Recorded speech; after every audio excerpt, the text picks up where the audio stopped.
चाहत का इकरार क्यों है। उसे पाना नहीं मेरी तकदीर में शायद, उसे पाना नहीं मेरी तकदीर में शायद, फिर भी हर मोड़ पर उसी का इंतजार क्यों है। आजा गोरिया बाजी लगल बात जान के, आजा गोरिया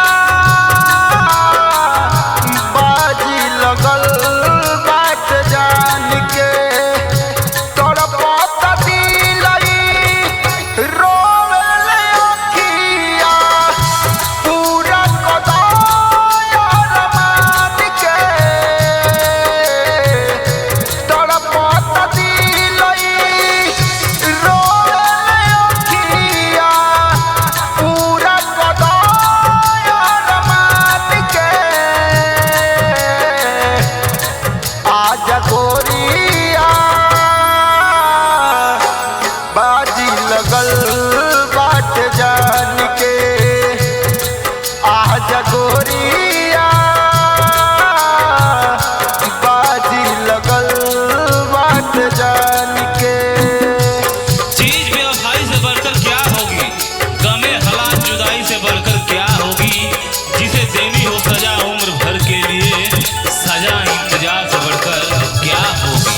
यद बढ़िया बताड़ू कैसे बताई, जीत जी मार दी लगे तन्हाई, कहीं के न भइली एतबार कइली, तोहरा के सब कुछ मान के,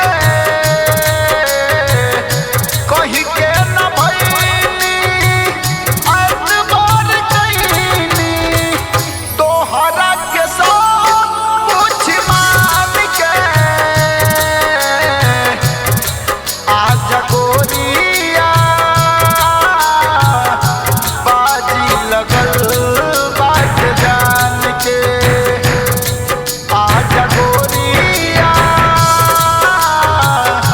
बाजी लगल बाट जान के। हर रात राहों में चिराग जलाते रहे हम, अपनी नजरों को राहों में बिछाते रहे हम, यूं तो अरसा बीत गए इंतजार करते करते, तुम कभी तो आओगी ये सोच कर दिल बहलाते रहे हम। बन करिया चाहे दिन हो या रातिया, हर घड़ी नाचे खाली तोहरे सुरतिया, मन के उदासी जिंदगी दिनासी, कैली मोहब्बत हम पे जान से, मन के उदासी जिंदगी दिलासी, कैली मोहब्बत हम पे जान से, आजा गोरिया बाजी लगल बाट जान के, आजा गोरिया बाजी लगल बाट जान के। इस नजर को तेरा इंतजार रहता है, दिल तुमसे मिलने को बेकरार होता है, तुम हमसे मिलो ना मिलो, फिर भी इस दिल में तेरी दोस्ती का प्यार हमेशा जिंदा रहता है।